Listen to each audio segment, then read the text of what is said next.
find yet another way to blow a lead against Cleveland and take a loss. That and more on tonight's Locked On Twins postcast. You are Locked On Twins postcast, part of Locked On Sports Minnesota, your team every day.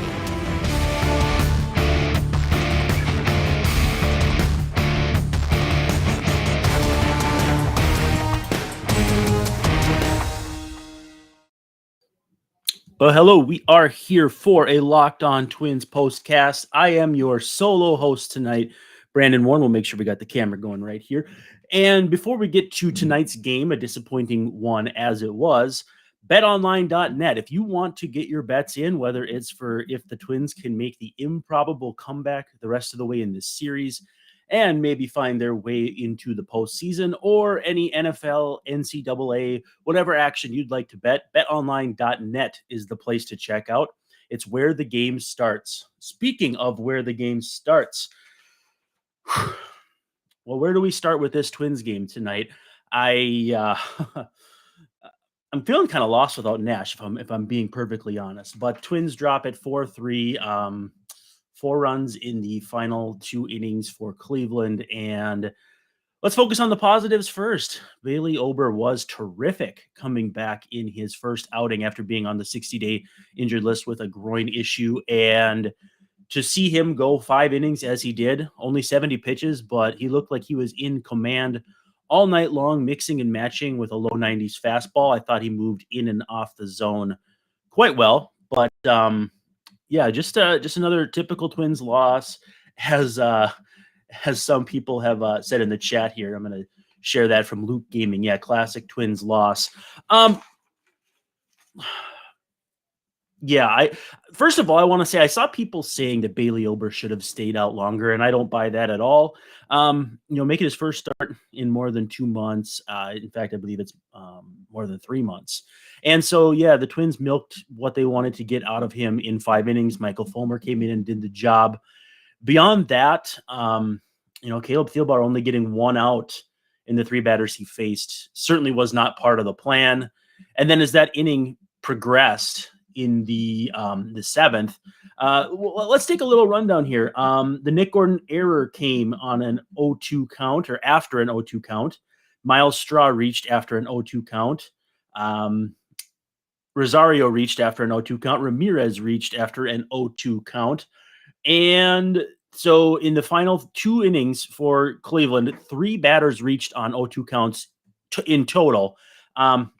What that all adds up to is that 12 of the 15 games between the Twins and the Guardians have been decided by 3 runs or fewer. The Twins are 2-10, in those games. So all 10 losses for the Twins in the season series, which Cleveland leads 10-5 as of right now, have come by 3 runs or fewer. So if you were trying to pinpoint an Achilles heel for this Twins team, there's no denying it's been the bullpen against Cleveland. Now, to be fair, the Twins lined up their bullpen kind of how you would have wanted outside of not getting to use Jorge Lopez in this game. But again, yeah, just a lack of execution late, especially too when I think about the Gordon error. And then this Cleveland team, to me, just seems to have that energy like the 2002 Twins and the early 2000s Twins, coming back from the threat of contraction, and the sum was bigger than the parts.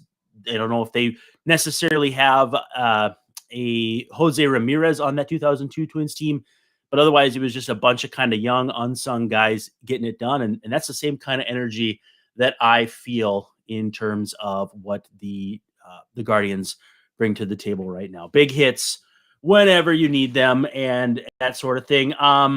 Let's talk about Josh Naylor, 71.5 mile per hour single to open the 8th inning. Scores from second. Actually, that was, Ernie Clement, pinch runner, scoring from second on a wild pitch. I should be fair to Gary Sanchez. But again, picking up 2 bases on a wild pitch, that can't happen either. It just feels like the Twins are almost playing Cleveland like they're the Yankees this season. It's just they'll find a way to lose.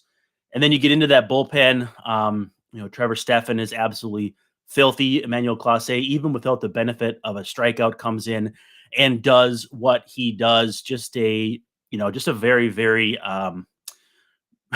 tough one to stomach if you're a Twins fan.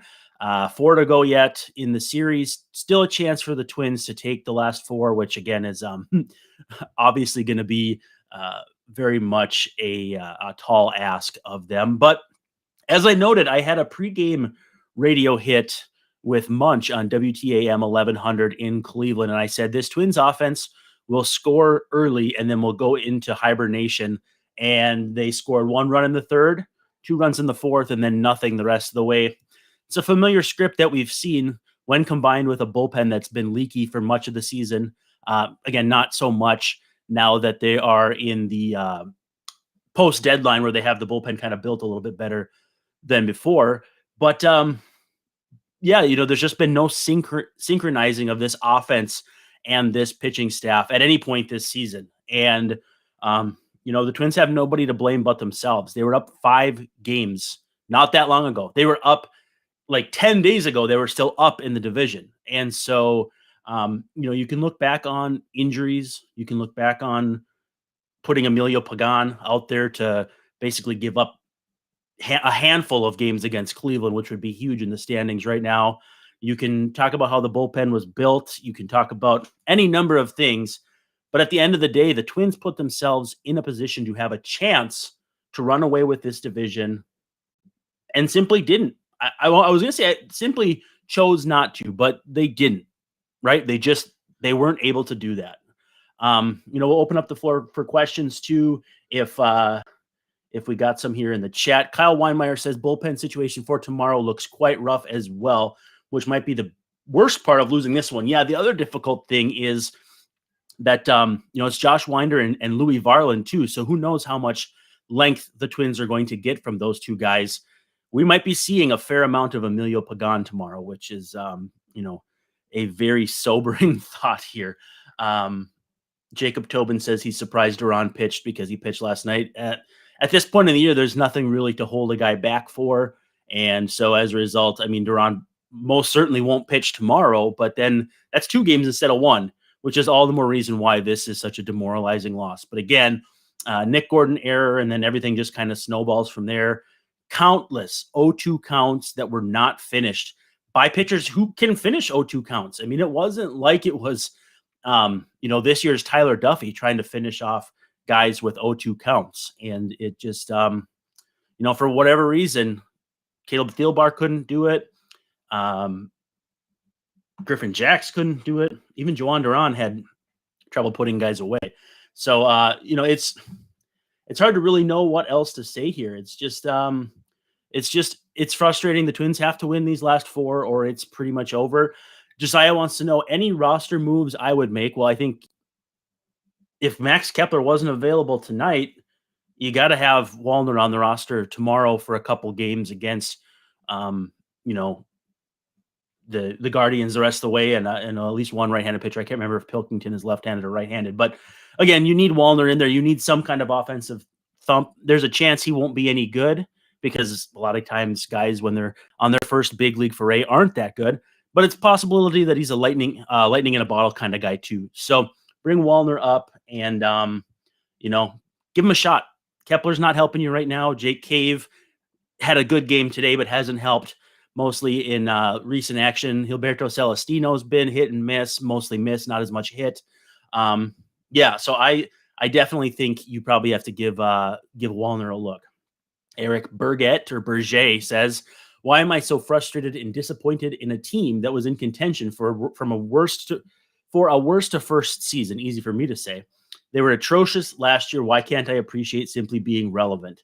Well, we'll close with that one because I think what happened was it's a study in expectation management. And when you come into the season expecting, as Pacoda, Fangraphs projections say, 80, 81, 82 wins, but when you look at this team at 72 and 71, it looks like they're going to hit that mark as long as they play exactly as they have to this point. But they set the bar so high in the first 2 months of the season. They're in first place. They're playing well.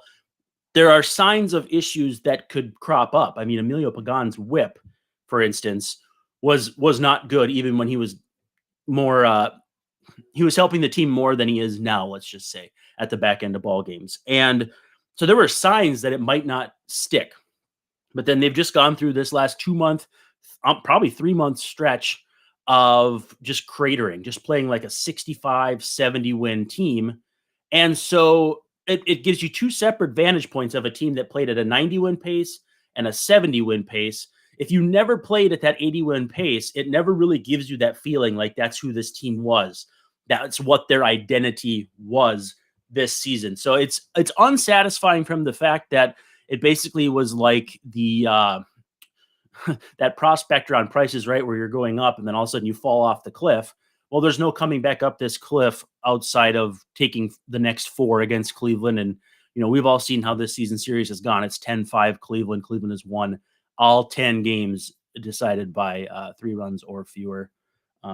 Sorry, 10. All 10 of their wins have been decided by 3 runs or fewer. So, yeah, it's hard to just be happy that they're relevant when things just started out so well. So, I think that what we're going to probably end up doing tomorrow is Nash will be back. He's off doing Nash things tonight. We're going to try go at least once tomorrow, and I'm thinking it'll probably be after the second game. But hey, hang out with us. Come back. We're here. Make sure you subscribe. Make sure you click like, share us on Twitter, all that fun stuff. It's been really fun hanging out with you guys this season, and I'm not ready for it to be done yet. So let's see what happens tomorrow, and we'll go from there. So until we see you guys tomorrow, be good for the Locked On Twins post.